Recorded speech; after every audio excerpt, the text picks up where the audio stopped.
नमस्कार। मैं कमलेश कबीर आपका एक बार फिर स्वागत करता हूं इस नए एपिसोड में। आज के इस एपिसोड में हम बात करेंगे राजस्थान कांग्रेस पार्टी की। राजस्थान कांग्रेस पार्टी इस वक्त दो मोर्चों पर लड़ाई लड़ रही है और यह लड़ाई जो है वो भारतीय जनता पार्टी के साथ नहीं, कांग्रेस पार्टी अपनी ही पार्टी के साथ, या हम कहें कि गुटबाजी में इस तरीके का जो है वो खेल चल रहा है। पहला एक मोर्चा जो सचिन पायलट और अशोक गहलोत ने खोला हुआ है। अब कहने को इस वक्त कोई चुनाव नहीं है तो आपको लगेगा कि सब कुछ जो है वो ठीक चल रहा है, लेकिन जैसे ही चुनावों का समय आएगा हकीकत जो है वो लोगों के सामने आना शुरू हो जाएगी। और दूसरा मोर्चा खोल दिया टीकाराम जूली और गोविंद सिंह डोटासरा ने। इस वक्त विधानसभा का जो सत्र चला, उस सत्र में जो घटनाक्रम हुआ उसको लेकर जो है वो अब खुलकर दोनों में गतिरोध सामने आने शुरू हो गए हैं। मामला तो 4 महीने पहले ही शुरू हो गया था, लेकिन अब जो है वो खुलकर चीजें सामने आ रही है। तो यहां पर आप एक चीज जो बड़ी समझने की हम कोशिश करेंगे वो ये है कि आखिर भारतीय जनता पार्टी में और कांग्रेस पार्टी में मूल जो अंतर है वो है क्या। कांग्रेस पार्टी सबसे पुरानी पार्टी है और भारतीय जनता पार्टी इस वक्त सबसे बड़ी पार्टी है विश्व की। अब ऐसी स्थिति में कांग्रेस पार्टी के पास अगर नेताओं की बात करें तो कांग्रेस पार्टी के पास नेताओं की कोई कमी नहीं थी। एक से बड़े एक नेता अगर किसी पार्टी ने दिए हैं इस देश को तो पुरानी पार्टी होने के नाते कांग्रेस पार्टी ने दिए हैं। अब ऐसी स्थिति में कांग्रेस पार्टी का लगातार डाउनफॉल क्यों आ रहा है, लगातार जो है वो ग्राफ नीचे जा रहा है और भारतीय जनता पार्टी का ऊपर जा रहा है, तो इसमें सबसे बड़ी बात है अनुशासन। घर जितना बड़ा होगा, पार्टी जितनी बड़ी होगी, गतिरोध उतने ही बढ़ते चले जाएंगे। लेकिन पार्टी का अनुशासन यह तय करता है कि पार्टी जो है वो कितनी लंबी जाएगी या कितनी लंबी चलेगी। अब जब हम गुटबाजी की बात करते हैं तो भारतीय जनता पार्टी में भी इस तरीके की गुटबाजी देखने को मिलती है। हम राजस्थान की बात कर रहे हैं तो राजस्थान में ही जब विधानसभा के चुनाव हुए तो भारतीय जनता पार्टी की जीत होने के बाद में वसुंधरा राजे ने शक्ति प्रदर्शन किया, पूरे देश ने देखा। मैं यहां राजस्थान की बात नहीं कर रहा हूं, जो राजनीति के जानकार है सबने देखा। और उस शक्ति प्रदर्शन के पीछे की कहानी यह थी कि किसी भी तरीके से वसुंधरा राजे को मुख्यमंत्री बनना है। लेकिन भारतीय जनता पार्टी ने वसुंधरा राजे को मुख्यमंत्री नहीं बनाया। घटनाक्रम चला, अलग अलग नाम सामने आए, लेकिन आपने देखा होगा पब्लिक डोमेन में आकर किसी नेता ने इस तरीके का कोई स्टेटमेंट नहीं दिया कि उससे भारतीय जनता पार्टी में जो क्लेश या हम कहें कि गुटबाजी जो है वो सामने आकर जो है वो लोगों के, या हम कहें कि खुलकर लोगों के सामने आना शुरू हो जाए। इसे कहते हैं अनुशासन। दूसरा है कांग्रेस पार्टी। कांग्रेस पार्टी का इतिहास अगर हम देखें, मैं बात कर रहा हूं अभी राजस्थान की, हम आएंगे राष्ट्रीय कांग्रेस की भी बात करेंगे, लेकिन पहले राजस्थान की बात करेंगे। 2018 में सचिन पायलट को, जब वो कांग्रेस पार्टी के प्रदेश अध्यक्ष थे राजस्थान में, उनको कमान दी गई चुनाव की। कांग्रेस पार्टी ने चुनाव जीता, लेकिन उस वक्त लोगों के जहन में यह डाला गया कि इस बार मुख्यमंत्री सचिन पायलट होंगे। अब यहां से जो है वो कांग्रेस पार्टी, क्योंकि चुनाव के वक्त कांग्रेस पार्टी एक साथ आपको भले ही दिखाई देती है, सचिन पायलट और अशोक गहलोत। जब कांग्रेस पार्टी की जीत हुई उस वक्त विधानसभा चुनाव में, तो फिर मामला जो है वो जाकर फंस गया कि मुख्यमंत्री की कुर्सी किसके पास रहेगी। इसमें बाजी मारी अशोक गहलोत ने, क्योंकि अशोक गहलोत पुराने राजनेता, गांधी परिवार के बिल्कुल करीबी, और हम कहें कि कांग्रेस पार्टी के लिए रिसोर्सेज इकट्ठा करने वालों में अगर किसी व्यक्ति का नाम आता है तो अशोक गहलोत, और राजनीति का जादूगर उनको कहते ही है। अब अशोक गहलोत के सामने एक चैलेंज सबसे बड़ा यह था कि अगर सचिन पायलट को एक बार मुख्यमंत्री पद दे दिया तो उसके बाद में कांग्रेस में जो राजस्थान कांग्रेस है उसमें अशोक गहलोत की होल्डिंग जो है या होल्ड कम हो जाएगा और उसका नेगेटिव असर पड़ेगा, क्योंकि उनका तो उम्र का तकाजा हो गया, लेकिन उनके बेटे वैभव गहलोत की राजनीति। क्यों? क्योंकि वैभव गहलोत और सचिन पायलट एक उम्र के हैं, और ऐसी स्थिति में सचिन पायलट का जो है वो आपने देखा होगा, स्पेशली राजस्थान की नहीं देश की राजनीति में बोलबाला है, अच्छे वक्ता है, अच्छे राजनेता है। तो ऐसी स्थिति में अशोक गहलोत कभी नहीं चाहेंगे कि सचिन पायलट जो है वो आगे आए, और सचिन पायलट अगर आगे आते हैं तो वैभव गहलोत का कैरियर जो है वो शुरू होने से पहले ही खत्म हो जाता है। अब अशोक गहलोत के सामने चुनौती यह है कि सरकार में बने भी रहना है और सचिन पायलट को निपटाना भी है, और बड़े खूबसूरत तरीके से पहले 2.5 साल जो है वो अशोक गहलोत को मिले और उसके बाद में फैसला किया गया कि अगले 2.5 साल के बाद में जो है वो सचिन पायलट को कमान दे दी जाएगी।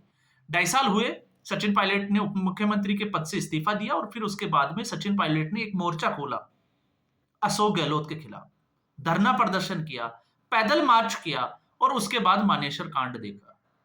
तो ऐसी स्थिति में खुलकर जो है वो अनुशासनहीनता कांग्रेस पार्टी में देखी गई।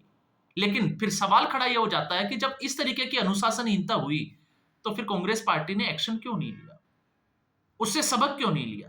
तो कोई एक्शन नहीं लिया गया, कांग्रेस पार्टी चुनावों में गई और कांग्रेस पार्टी चुनाव हार जाती है। अब ऐसी स्थिति, ये हमने पहले मोर्चे की बात की, फिर ऐसी स्थिति जो है वो हरियाणा के विधानसभा चुनाव में भी हम कई बार जिक्र कर चुके हैं और मैं तो उस वक्त कह भी रहा था कि कांग्रेस पार्टी को कांग्रेस ही हरा सकते हैं।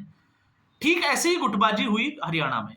कांग्रेस पार्टी एक समय में सबको लग रहा था कि कांग्रेस पार्टी बाजी मारेगी, लेकिन फिर भी हार का सामना देखना पड़ा और फाइनली अंततः जो है वो क्या निकल कर आया, गुटबाजी।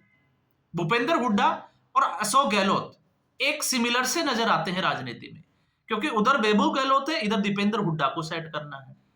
इसलिए जिस तरीके से कुमारी शैलजा गुट से सीधे तौर से हुड्डा समर्थक भिड़ते हुए दिखाई दिए, तो ये आंतरिक कलह और अनुशासनहीनता, क्योंकि कांग्रेस पार्टी पर राहुल गांधी के पास तो समय है नहीं क्योंकि वो विदेश यात्रा से फ्री नहीं होते, और फिर उसके बाद में जब केसी वेणुगोपाल के ऊपर आरोप लगते हैं तो वो किस तरीके के आरोप लगते हैं वो पूरा देश जानता है। तो ऐसी स्थिति में जब बात निकल कर आती है तो वो ये है कि कांग्रेस पार्टी में कहीं भी अनुशासन जो है वो देखा ही नहीं जाता। फिर उसके बाद में फैक्ट फाइंडिंग कमेटी बनाई जाती है, कांग्रेस पार्टी चुनाव हार जाती है, और जो फैक्ट फाइंडिंग कमेटी होती है उसमें प्रताप सिंह बाजवा और अशोक गहलोत, और दोनों ही अपने अपने प्रदेश में, प्रताप सिंह बाजवा पंजाब में जो है वो जिस तरीके से कांग्रेस पार्टी की सरकार चल रही थी, अंत समय में चुनाव से ठीक 6 महीने पहले कैप्टन अमरिंदर सिंह को हटाना, चरणजीत सिंह चन्नी को जो है वो मुख्यमंत्री बनाना, और फिर जिस गर्त में कांग्रेस पार्टी को भेजा वो पूरे देश ने देखा। और अशोक गहलोत मैं ऑलरेडी जो है वो आपको बता चुका हूं। फिर ये लोग जो है वो फैक्ट फाइंडिंग कमेटी के अगर हेड है तो आप इनसे क्या उम्मीद कर सकते हैं? तो स्थिति जस की तस बनी हुई। अब ऐसी स्थिति में कांग्रेस पार्टी में एक समस्या खत्म होने का नाम नहीं ले रही। हम भले ही जो है वो चुनाव आयोग के ऊपर निशाना लगाएं, एजेंसियों के ऊपर जो है वो हम जिसको कहें कि सवाल खड़े करें, लेकिन आखिर कांग्रेस पार्टी पर सवाल खड़े कब करेंगे? और कांग्रेसी, मैं कांग्रेस वर्ड नहीं कर रहा, कांग्रेसी कार्यकर्ताओं की या कांग्रेसी जो लोग हैं उनकी सबसे बड़ी समस्या है कि वो सच सुनना ही नहीं चाहते। पता सबको है कि कांग्रेस पार्टी में चल क्या रहा है, और ऐसी स्थिति में आप देखिए एक मोर्चा जिसकी रजामंदी आप कहें कि वो ठीक नहीं हुई, और दूसरा मोर्चा टीकाराम जूली जो कि प्रदेश अध्यक्ष है और गोविंद सिंह डोटासरा, मामला सदन से उठा था। जिस तरीके से आपने देखा होगा अविनाश गहलोत ने एक टिप्पणी की इंदिरा गांधी के बारे में और फिर उसके बाद में गोविंद सिंह डोटासरा ने उसको लपक लिया, हंगामा हुआ, 2 दिन तक धरने में बैठे और रात को भी जो है वो विधायक वहीं अड़े रहे। तो गोविंद सिंह डोटासरा और 6 विधायकों को विधानसभा से जो है वो निलंबित किया गया, और उसके बाद में जिस तरीके से स्पीकर ने एक जिसको हम कहें कि भावपूर्ण सा एक मैसेज देने की कोशिश की, और उसमें टीकाराम जूली ने यह कहा कि गोविंद सिंह डोटासरा जो है उनका जो भाषण था वो गलत था, उन्होंने जो बात की वो गलत थी, माफी मांगी, और उसके बाद में जो है वो गतिरोध खत्म हुआ। अब डोटासरा उसके बाद जो है वो सदन ही नहीं आ रहे, और अब ये कांग्रेस पार्टी के ही लोग कह रहे हैं कि दोनों के बीच में जो है वो सब कुछ ठीक नहीं चल रहा। तो ऐसी स्थिति में ये दूसरा मोर्चा और समा। अब जब हम बात करते हैं कि ये स्थिति क्यों होती है, तो ये स्थिति इसलिए होती है कि कांग्रेस पार्टी के ऊपर आप राहुल गांधी की अगर हम बात करें तो राहुल गांधी इस वक्त जो है वो लगातार दरबारी मीडिया, एक आपको पता है इस वक्त एक माहौल बनाने की कोशिश कर रहा है, जो कि हर चुनाव में उसका एक जैसा एजेंडा होता है कि कांग्रेस पार्टी में इस बार सर्जरी होगी और अमित शाह और मोदी की नींद उड़ जाएगी। मुझे नहीं लगता कि जो खुद 11 बजे जाकर सोकर उठते हो वो दूसरों की नींद उड़ा सकते हो। अब ऐसी स्थिति में मैं क्यों कह रहा हूं, क्योंकि कांग्रेस पार्टी में एक सबसे बड़ी बीमारी यह है कि वो एक्शन लेना ही नहीं जानती। आखिर क्यों इनके ऊपर जो है वो सख्त एक्शन नहीं लिया जाता? इसलिए नहीं लिया जाता क्योंकि नीचे से लेकर ऊपर तक, राष्ट्रीय कांग्रेस तक सबकी स्थिति एक ही जैसी बनी हुई है। तो एक्शन कौन लेगा? राहुल गांधी, जिसके ऊपर ऑलरेडी जो है वो लगभग 90 चुनावों के हार का एक तमगा लटका हुआ है, वो किस पर एक्शन ले सकते हैं? आप सोच के देखिए। फिर उसके बाद में केसी वेणुगोपाल जो संगठन महासचिव के पद पे बने हुए हैं, लगातार कांग्रेस पार्टी में कई नेता ऐसे हैं जो इसके ऊपर जो है वो आवाज उठाने की कोशिश करते हैं, तो उनको ही कांग्रेस पार्टी से बाहर निकाल दिया जाता है। क्यों? क्योंकि केसी वेणुगोपाल राहुल गांधी के करीबी है। और जब मैं ये कह रहा हूं तो इसका लेटेस्ट एग्जांपल देखिए, शशि थरूर।